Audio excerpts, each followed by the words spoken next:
Hello and welcome to the 103rd episode of The Sausage Factory, which is brought to you by Spong.com and hosted by me, Chris ORegan. In this show, we interview video game developers and ask them how they made their start making games, what their influences are, and who inspires them.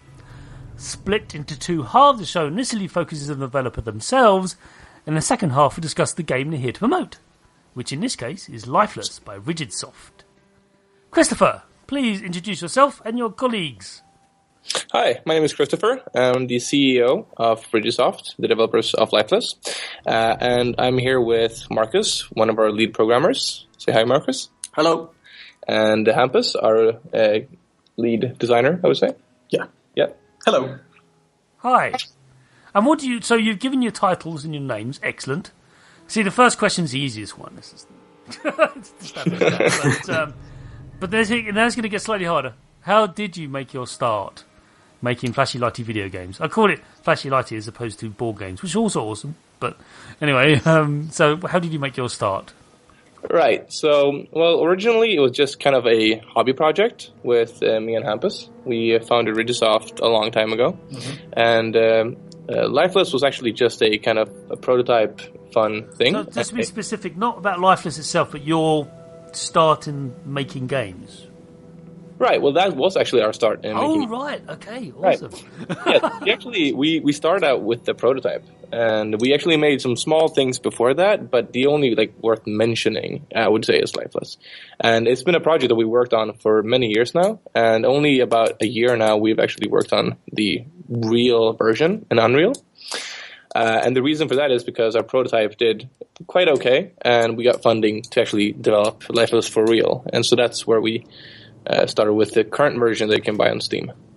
Okay, so it's your first project. That's quite a first commercial big project, I would say. And there, of course, there's some small things, but nothing really worth mentioning. Just hobby things. So, I mean, when did you start? As a little kid, when you were like, I've had developers talk about their first game that they made on their Commodore 64 when they were 12. Right. Well, I mean, in my case, Christopher here, I would say, I started modding and doing, mods for games for, when I was maybe 13, 12. Any particular games you want to mention that you modded for? Well, I modded textures for quite a few games, but what I usually do was a Korean game called Call Online. It's a game I really liked and I modded quite a bit for. So that's my main thing. I don't know what you guys, have you guys done anything else? To be honest, I've always had gaming as a passion, but I never really thought about working in the game industry until I decided that I wanted to do programming. But I mean, the gaming industry is really hard to get into, so I started my education as a computer scientist and just on a hunch decided to apply to Rigidsoft, and they decided to take me in, even though I had no prior experience to game programming whatsoever.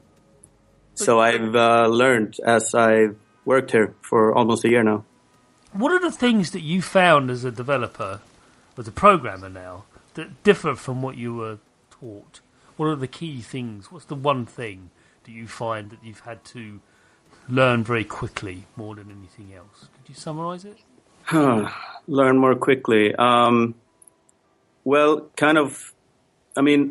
Seeing as I have sort of an education in programming, which is really low level. I mean, it's really down to just handling tiny bits of computer memory and optimizing and everything. While working in an engine like Unreal Engine, it's more like you have much more power. I mean, the tools are there for you. All you have to do is tie them all together. So I have continually made the mistake of thinking that I have to do everything from the ground up. And as a game programmer, if you're working in an engine, you really have to start to realize the power in the engine that you're working in. I mean, it's not really that hard to be a game programmer, actually. So you have to let go, is that what you're saying? Yeah, pretty much. It's quite different from being programming in any other industry. Game programming is more of... High level, yeah. Yeah.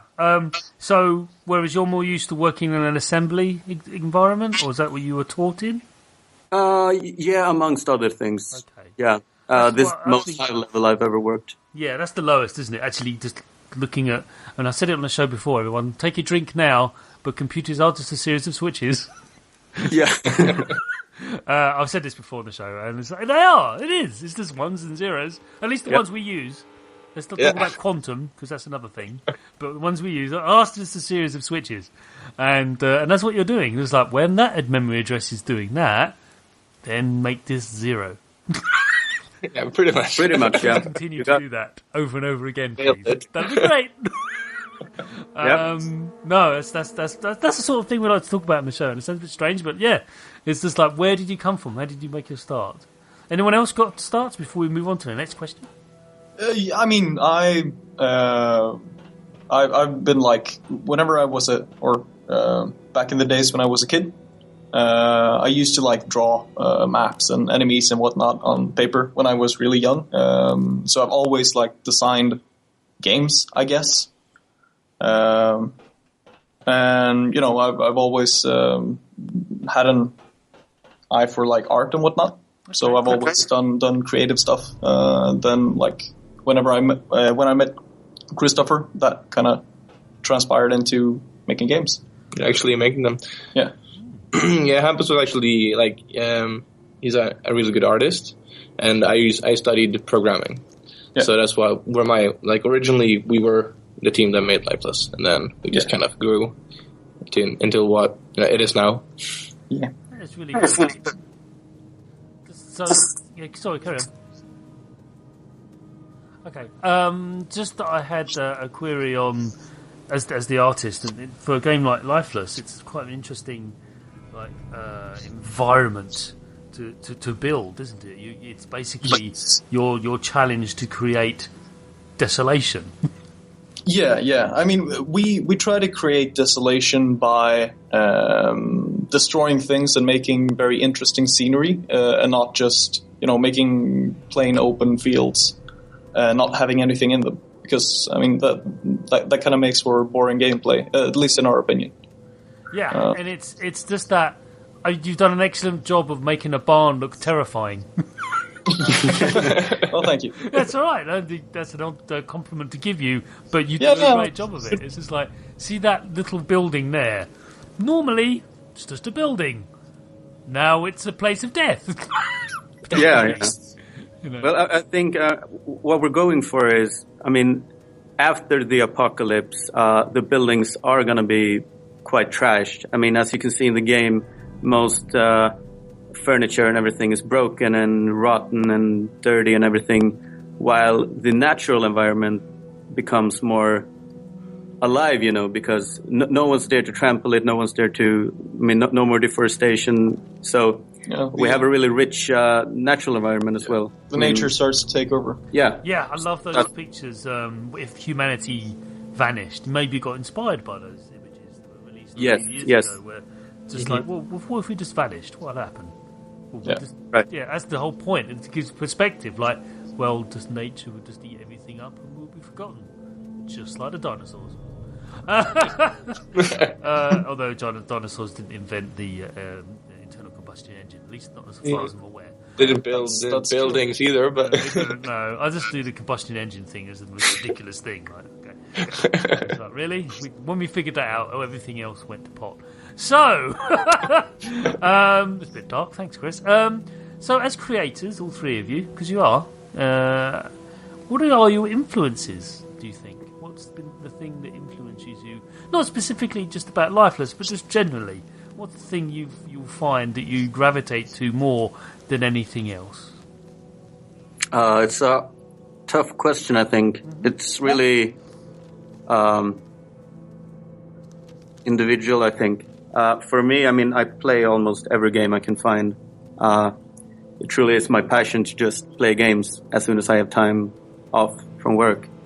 And I think I draw influences from pretty much every new game that comes out. I mean, with every new game, some studio has come up with some great idea that I take and try to convert it into some other own idea, But I don't really have any specific source of inspiration.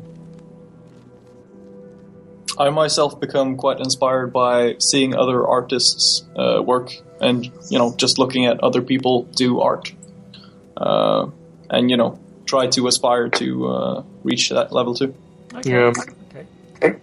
In my case, it's just, everything. It can really come from anywhere. Yeah. It can be a movie that I saw, and I'm like, I really want to make that movie into a game. Like, I really want to do that, or like a song that really inspires me, or like a music video, or I see something. Like, it could really be anything that just kind of it makes you go like, oh shit, I want to make a game like that. Yeah, that's true. Like whenever you travel as well, like you see a really cool place and like, oh, I want to make this in Lifeless. Yeah. For you artist people, I think that's the case. For a programmer, I can't really get inspired by art. But I mean, you can. Well, yeah, I mean, of course, programming is more of an art than you might imagine. But I think, the main source of inspiration for me would be like fun gameplay elements. Mm-hmm. In other cases, it would be if some game has some like amazingly smart solution to some programming problem that they solved in Unreal Engine that I didn't manage to do. That makes me like really inspired to just figure it out or contact them maybe and just share knowledge, Okay. Yeah, that's great. I do get a lot of people just turn around to me and they pause and go, I don't know, reality itself. Yeah, that's a good thing to be influenced by. But you definitely with Lifeless, you've just asked the question, well, what if everything went really, really bad? And that's basically making the best out of a very bad situation. And that's what I get the impression. It's not hopeless, which is quite interesting. It's just, things have gone pretty bad, but it's not, it can be better if you actually only club together, eh? But we'll talk about that later. So, who, as a developer, who do you most admire and why? Oh, that's a really tough question. I know, because a lot of developers say, I don't want to hurt anyone's feelings. It can be a company, but it doesn't matter. But I'm a really huge fan of Blizzard. Yeah, same here. Probably because they've grown so extremely big, and they still stay really humble to and they really listen to their community, and like almost as if they could just receive a single letter from one of their players asking for something, and they would try to implement it into the game. So I mean, it's amazing to see a company that grows so big can still stay like really humble and almost still keep the indie feel to them. Yeah, I really like what I really like about Blizzard is that they don't need new IPs and new versions of their games like every year. They can still make money and survive and actually grow really big by not introducing new IPs or whatever. The fact that they haven't made World of Warcraft 2 is just like, that's pretty cool. They just keep developing World of Warcraft, even though they could probably make more money by, doing something else. Overwatch is the first IP in like 15 years or something. It's really cool that they're able to do that because they come up with such good ideas, and they really stick to their games for so long.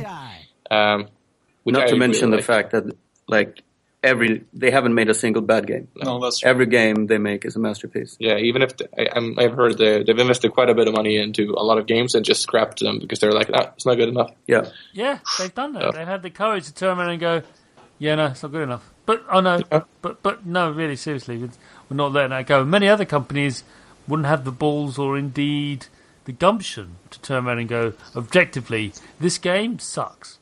Yes, but we spent millions on it. We have to let it go. Yeah. No, you don't. No. But most companies, vast majority of the companies go, you know what? We're just going to let it go. Like we have to, take it on the chin and just release it and get what money we can back at the cost of their own reputation. Exactly, and that's what we really value. Like we have the same mentality here. Obviously, we don't have the funding that Blizzard does, but we can't afford to scrap Lifeless. Let's not go there. I wasn't suggesting. But I mean, we have obviously been inspired some by Blizzard's way of thinking, because I mean, right now the early access is quite it's a bit lacking in content, and we're fully aware of that. And the reason is that we have come to a point, and we realize that this isn't fun enough, or this doesn't look good enough, and just remade parts of the game just to keep it to a certain level of quality that we want to give to the players. So we have lost some progress due to that. Previously. Yeah, due to that way of like making sure that everything like stays on a certain quality level. Again, this is something I've often said on the show, so take your drink, everyone, but every creative endeavour is extremely destructive. You spend time making something, and then you go, you know what, it's just not working, and you just toss it aside. You might spend weeks or months on it sometimes, or maybe sometimes just a couple of minutes. Still is, you spent time, effort, and thinking about it and developing it, and go, yeah, no, maybe not for this game, another game maybe. And you have this raft of things that you've got on the side. Like, when we get onto our next title, which you will, we can then go back into that pot and see what we can dig out. But do you not find that? Yeah, no, we've definitely discarded ideas and, work as well. My favorite example is actually a couple of months back, or maybe half a year back, where Marcus just came into work and he's like, well, guys, the melee fighting sucks. Basically, I mean, that's kind of what he did. He's just like, okay, well, we're pretty much finished with the fighting system. And he's like, no, sucks. If we release this, it's just gonna suck. Let's do something else. And then we put aside a lot of features. We just spent all of our remaining time just perfecting and making a new melee system where you could fight, and it's much more fun. And it just actually made the game. So it's. And it's sometimes you have to make those sacrifices, but it's really, you have to be able to see, past your own ego and just go like, okay, well, this isn't good, and we have to do something else. Okay. So that's big thing that we like to do. So my last question is first half, not last question period, because that'll be rubbish. But it's my favourite question because it gives me a hint as to what you might be working on next. It doesn't. But I like to think it does. It's basically, what are you playing right now? Other than Lifeless, of course. Oh, let's see. A lot of Overwatch. Overwatch, yeah. Yeah, some Overwatch. Any particular favourite characters from Overwatch? I usually go with Hanzo. I play Reinhardt. Mercy. You play Mercy. Yeah, I like to play Mercy. Yeah, good. Okay. No one likes Bastion, do they? I played Bastion all the time until I discovered that everybody hates him, and I decided that I can't do it anymore. I've been coming to situations where there were 3 Bastions over a defensive position. Like, oh, come on. Yeah. And Nobody likes. What's one of the rocket power? Rocket. What's that name? has to be Pharaoh. Yeah. We just went. Let's go this. We just take them out from above. We did. Look up. Oh, right, you didn't. Never mind. But then we couldn't defend a position. Anyway, Overwatch, awesome game. Again, Blizzard. I'm just curious. I mean, I'm not a platform sort of centric, but is it all on the PC you're playing that, or is it PS4 or what? What are you doing? PC all the way. PC all the way. Okay. Yeah, PC. Okay. But it is nice to play on consoles once in a while. It's very nice when you're in social situations. Yeah. We have an Xbox here, and we like to play together, and it's quite fun. Yeah. But mainly PC for all of us. Yeah. I find couch play is fantastic on PS4. Yeah. Lovers in a Curious Space Time or something, I can't remember what it's called, but that's a fantastic space game where you're manning a spaceship and you're running around this spaceship and blowing things up, but the ship has to be controlled by different... Oh, this is fantastic. And that's really good co-op play. And of course, Broforce is one of the funniest games I've played recently. It's great. It's just people's... someone has said, I'm at maximum bropacity right now. I don't think I can deal with this. But anything else you've played recently? I think for every day almost since I started here, I've played a match or two of Rocket League. during lunch because I just love that game. I don't know if you heard of it. I think a couple of times. Yeah. No. Well, it's a game where you drive around in a tiny car, and you pretty much play football. I know. And it's genius. You describe it's that so to someone simple and go, and it's so fun. that sounds like the worst game ever. Yeah. I know, until you try it. You fall in love. Until you actually try it. Because I've played similar games like that over the years. I'm sure you have too. You know, games that like, you know, like the...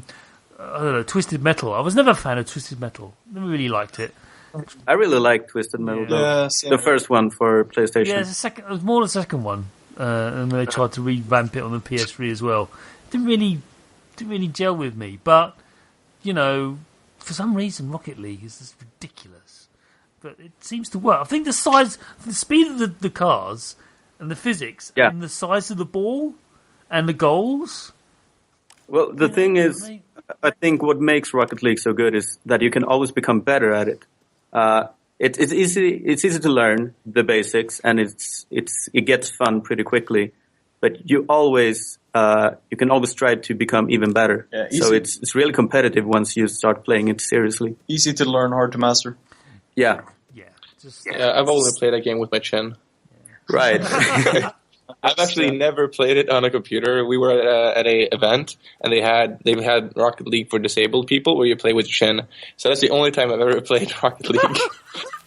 Yeah, it was really hard. It was hard, but it worked. It worked. It was really, really impressive that they could do that. Yeah, that's amazing. I've seen those things. It's just amazing what they do, isn't it? Why deny these people the delight of the games that we all just enjoy as a matter of course? But yeah, good choice on the Rocket League thing. So yeah, personally, I'm flipping between games like that, but mainly Stellaris right now. Sorry, I just love my 4X games. What are you going to do? And of course, now Lifeless is entered to my repertoire of games I'm currently playing. And also, a friend of mine described that no one has a pile of shame. It's actually a pile of investment into the video game industry. Which is a much more positive way of looking at it. I still haven't finished Fallout 4, for example. I just can't get into it. I don't know. I did 3, but 4 just can't quite want to. Anyway, that's enough about other games. Let's talk about Lifeless now in the second half of the show.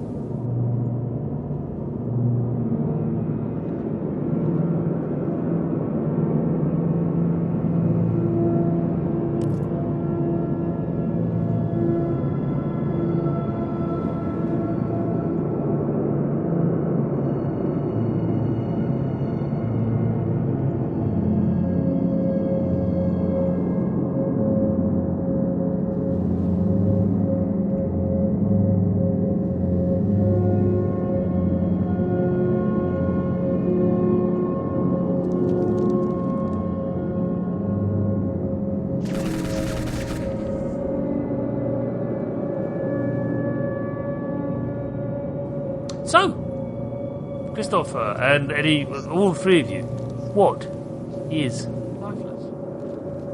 I'll actually let you guys answer that, because you're best at it. All right. It's hard to explain in just a few words. Picture like, I could tell you a bit about how the idea came for it, because it's obviously inspired by many other previous zombie apocalypse, MMO, survival games. I mean, the charm about it is the whole like social experiment thing where you can either choose to help one another or just kill each other and take each other's stuff. And what we want to do with Lifeless is make that genre a bit more fun in the sense that we have like player progression coming up.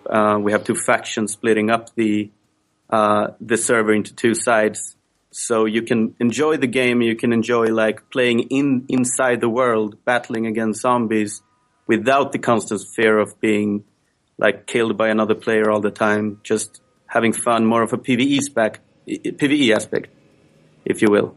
Yeah, we try to not have the same kind of kill on sight mentality as is easily seen in this type of genre. Okay. that's something that did strike me about the original, well, other games of the genre. We've already spoken about DayZ, but killing people for their baked bean cans was a thing. And but you've got these two factions then. So, what is it about these factions? How did they come about? I'm not the one to answer the backstory because I think we have some sort of interesting backstory. I just don't have it in the back of my head. I was more thinking about along the lines of their design decision. Why did you have these factions? Right. So that's kind of to combat the whole kill on sight mentality. Because if you have like half the player base is in the same kind of faction as you are, kind of like in World of Warcraft, then you have an incentive to actually like make friends, meet people, and not kill them at first sight. Yeah, it kind of also my favorite thing that I've heard and seen about Lifeless and the faction system is there's two examples that I have. One is when we were at a trade show and we saw two guys. They were by accident playing on the same faction. They didn't know each other. They just sat down at two different computers and they just chose the same faction without knowing it. And when they saw each other, they started trying to kill each other. And then after a couple seconds, they realized, oh, I can't kill you. So what they did instead was they decided, hey, let's go out adventuring together because we can't kill each other, so let's do something together. And then they became friends, and they played for a while, and then they actually became friends because they sat next to each other. And that's something that would never have happened if they were able to kill each other. And that's something that I've also seen in many YouTube videos. Recently, there was a YouTuber who created a character. He went in and he said he hated the idea of the factions. He's like, well, developers, if you're listening to this is the worst thing I've ever heard. Like, what are you thinking? And then he played for maybe 10 minutes. He met a group of players and they shared some guns. They talked. They had fun. And then he's like, you know what, guys? Developers, if you're listening, I'm sorry. I was wrong.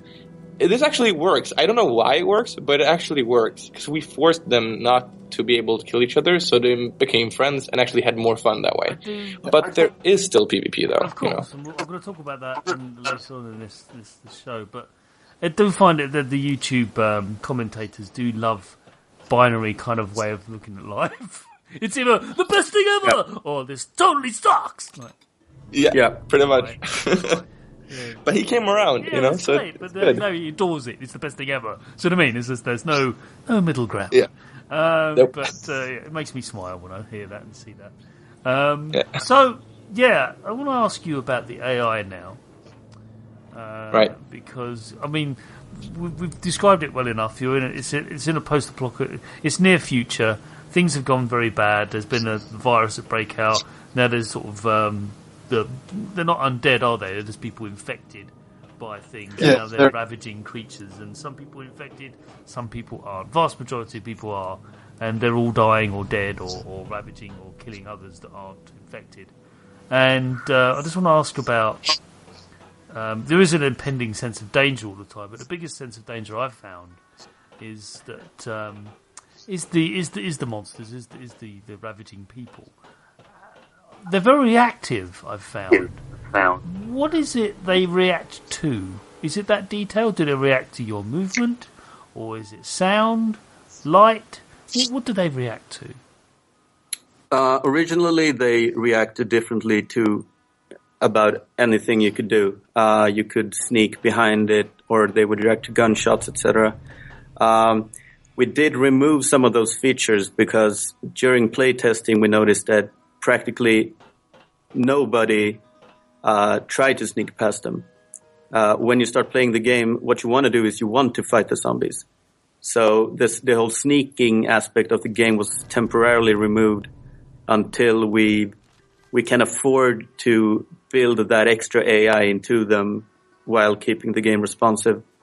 But as of right now, they react to you if you're close enough or you make enough sounds. Yeah, because I went into a kitchen-like shed thing when I first started playing. It's one of my first experiences. And I was just mooching around in the kitchen, not going to do anything, or trying to find something in a drawer.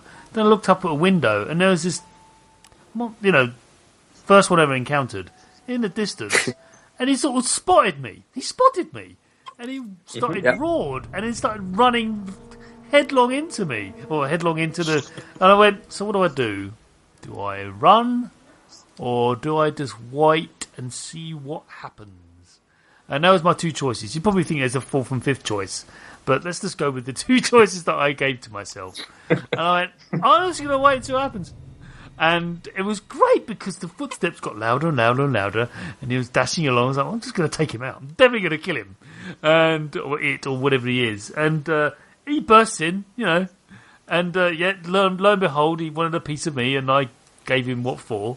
But it was genuinely, I was quite anxious.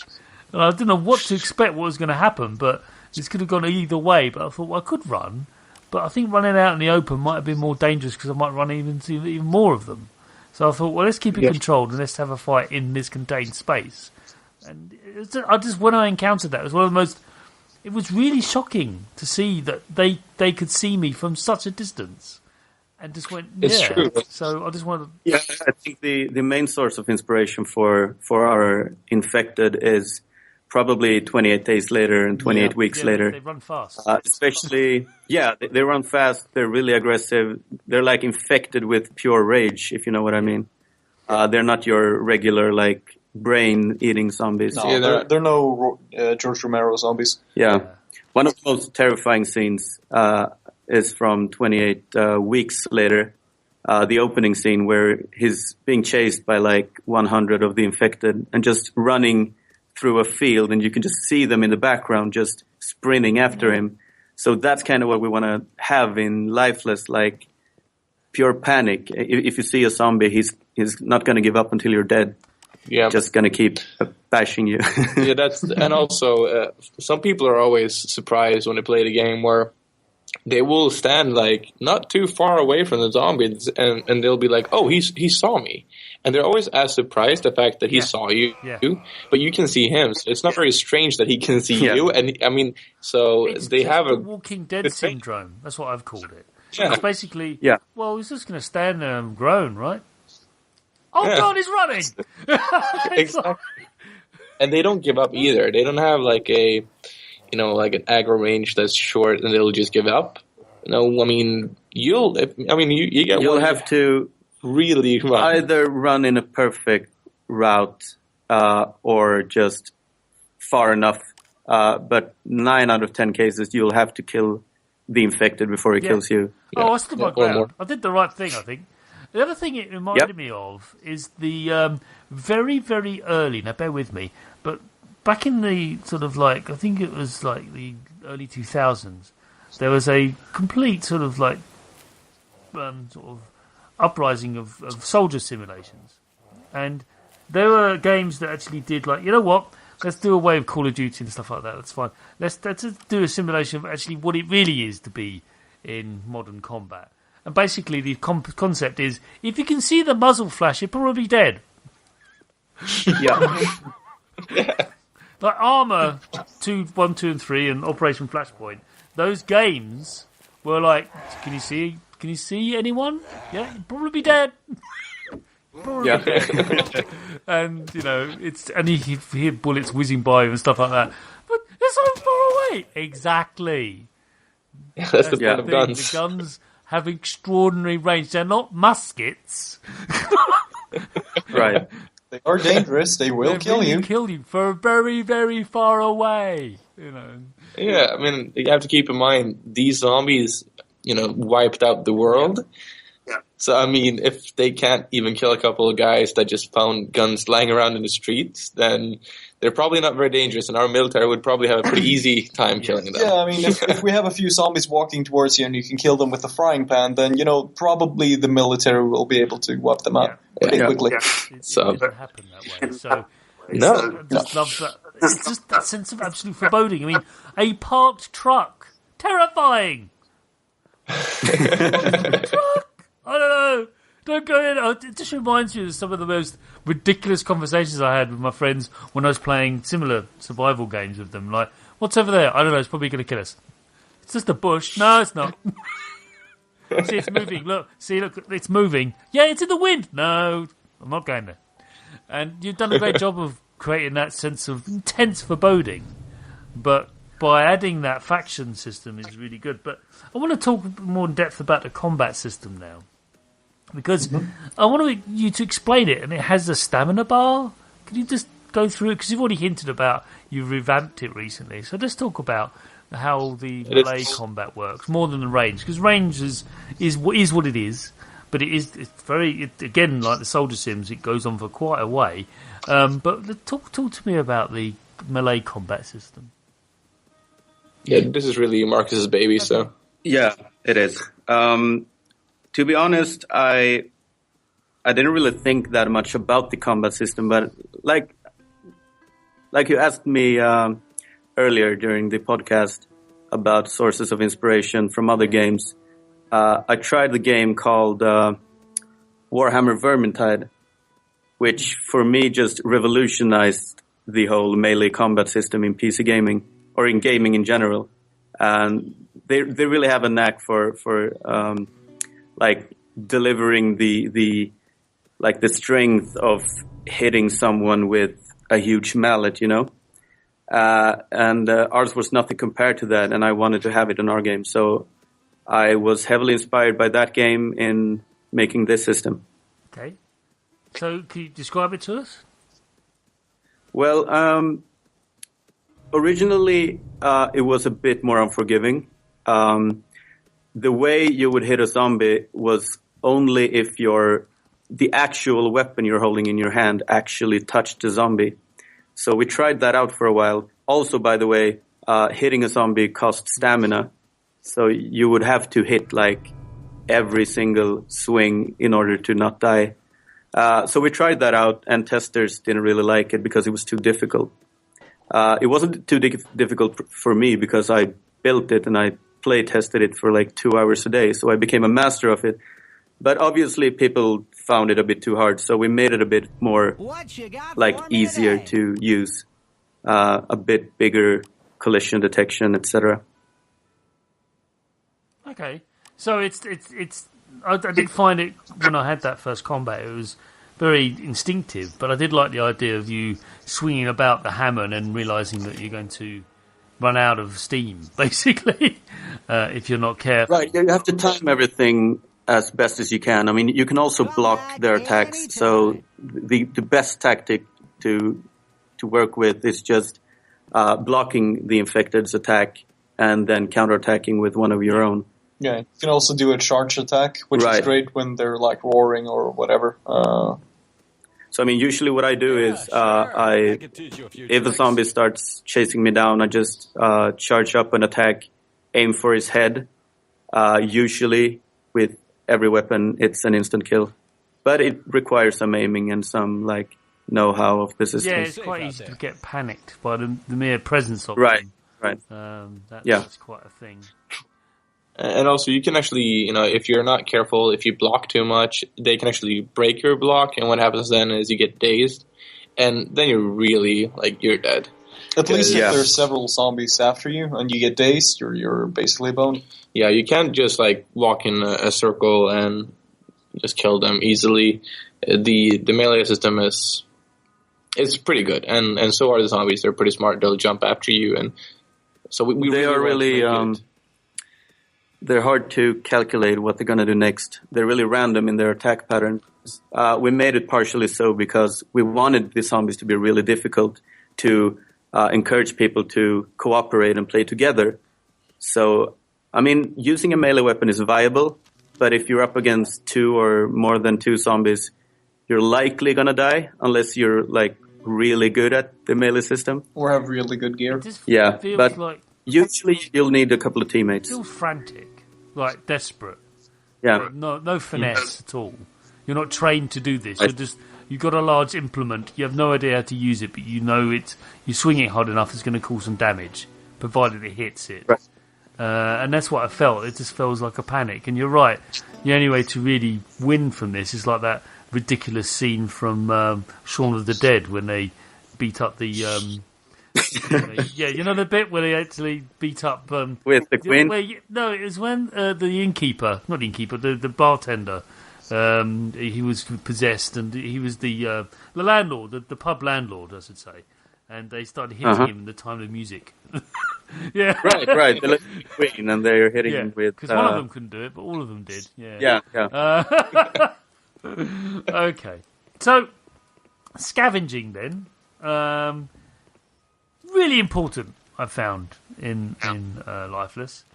What would you offer as player tips for new players without spoiling anything?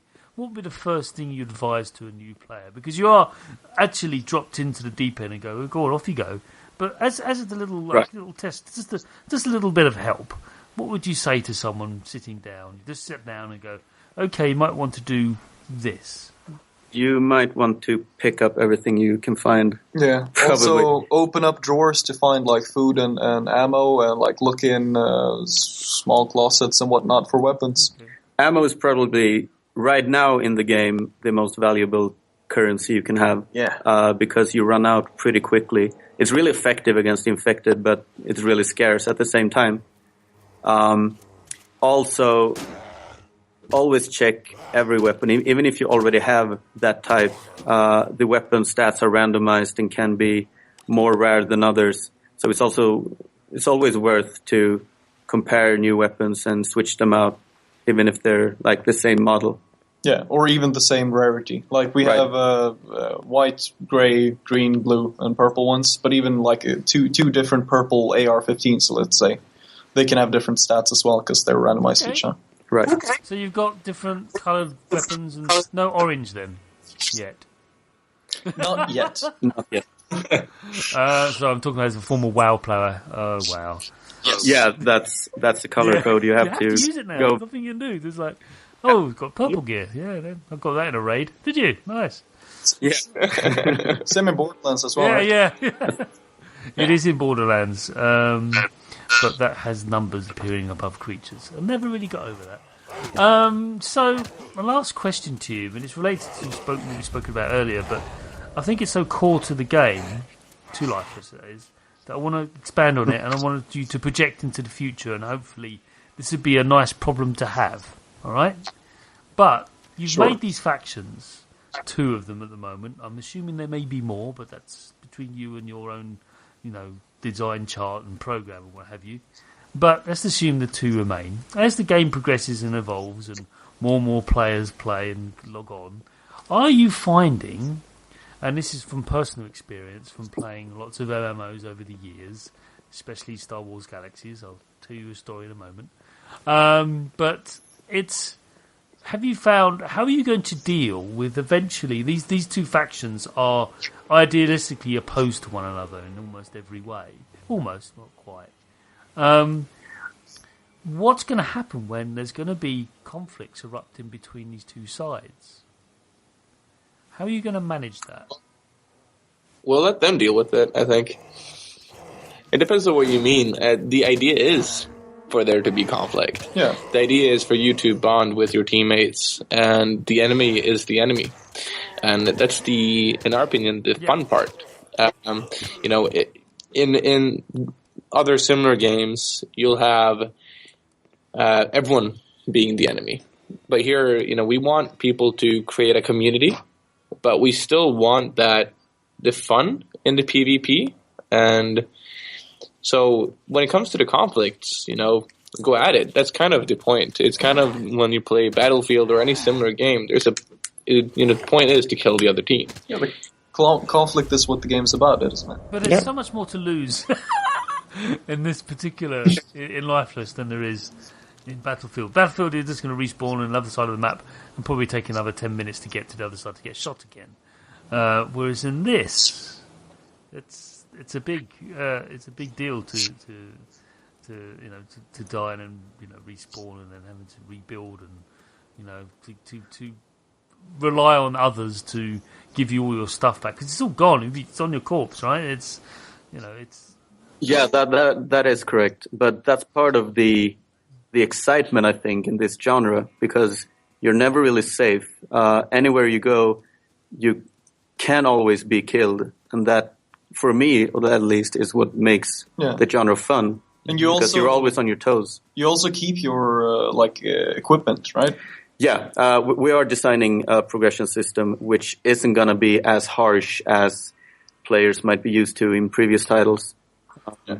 You won't lose your skills whenever you upgrade Right. them. And So even though you die, it will be a minor setback, but you can pretty much continue exploring and progressing further. I just remember in Star Wars Galaxies, I was Imperials, and we'd have this siege of rebels because they were the majority. Because we liked being, we wanted order. What's the harm? And we would get sieged by because that game was extremely player driven, and to the nth degree, the economy was driven by the players and nothing else, and that led to all sorts of ridiculous conflicts and problems. So I'm just curious as to how you thought you're going to manage it. You're going to do EVE Online method, like just let them get on with it. Go on, do your thing. We'll just give you the tools to think, and if you find one faction over, because both factions are exactly the same, aren't they? Yeah, pretty much. I mean, they have these same. They're very different in the fundamental ideas and ideologies, but they have the same opportunities and everything. They just share a different part of the map, and we do want to make them more different, though. Yeah, we're gonna, but not much. They're aesthetically, their styles are gonna be a lot more different and interesting. Right now, they look pretty much the same, but we are working on making them more interesting. Mm-hmm. But the idea is to let the players, create their own content in a way, to develop the economy, and we don't want to manage everything. It's much more interesting to see what people make out of it.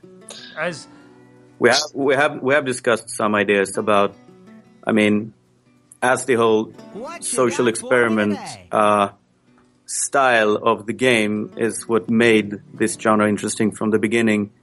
We want to try out some things ourselves, but in our setting, this faction-based setting. For example, if there was some sort of PvE event in the game, perhaps that would force the two factions to have to cooperate. And if this huge boss that they take down together drops some really cool gear, how will they decide who gets it? Will there be a war over the loot cache, etc.? There are many interesting things to try out, even though we almost do this hand-holding and put the players, forcing them into teams. Yeah, I get that. I can see the potential. That's why I wanted to draw that out of you, because all sorts of things. You could do all sorts of things with this. And I definitely think that's my personal opinion. You may want to push away from that, but I think if you did follow some aspects of the EVE Online model, just letting them get on with it, I think you'd be quite rewarded for it. And it sounds like you're going to adopt that. It's the most interesting for us as well, not having to control everything and just, letting players create content, or creating the game in a sense. And it credits the players with some intelligence, doesn't it, and creativity themselves. Look at the Super Mario Maker thing that exploded because it's making levels. The whole thing, the idea, when you describe it on paper, this is really bad, and then turns out it's one of the best games on the Wii U, and it's here it is. Anyway, so it's Lifeless is currently out on Windows PC. Any other platforms? Forgive me for asking this. I always like to tease that out. Is that just Windows PC right now? It is only Windows PC right now, but we're looking to also expand to consoles. Okay. Because my laptop's a Mac. You see. I did have a PC laptop. It was fine. Lasted a very long time. But then I decided to go to defect. And they're very well built, those things. Got to be said. But it is out now. You can go buy it from Steam on early access. Well, help it happen. Help it make it a reality more than it already is. And I have to thank all three of you for being on the show. You've been great guests. Thank you very, very much. Thanks. Thank you. We got something from this. I know I did. Yeah, we did too. We did. Thank you for having us. And I do wish you the very best of luck. Do keep in contact, and have you back on maybe when it's out for full and see how it's evolved over this past year or so. I'm not sure when you're going to finally release it. Any ideas? I don't like to pin anyone down on release date on early access games, but what was your projections? We don't really like to talk about exact dates, but what we do have is we are making quite fast progress. The idea is to not stay in early access forever. We actually want to get out and actually create a full release quite fast. Okay. But at the same time, we're not going to rush anything. Like we said before, if something doesn't feel right, we're probably going to scrap it and try again. Yeah. But at the pace that we're developing right now, we are very fast. We made this just in 9 months, and within that 9 months, we also scrapped quite a bit of stuff. Though we won't release it until we feel finished with it. Yeah, exactly. So we don't know exactly, but it's not going to be extremely long. It's not. I felt that's saddened to ask you that, but it's the elephant in the room. People go, so when are they going to finish it? When I hear early access, I don't know when it's done. But that's a dreadful Duke Nukem reference no one wants to hear.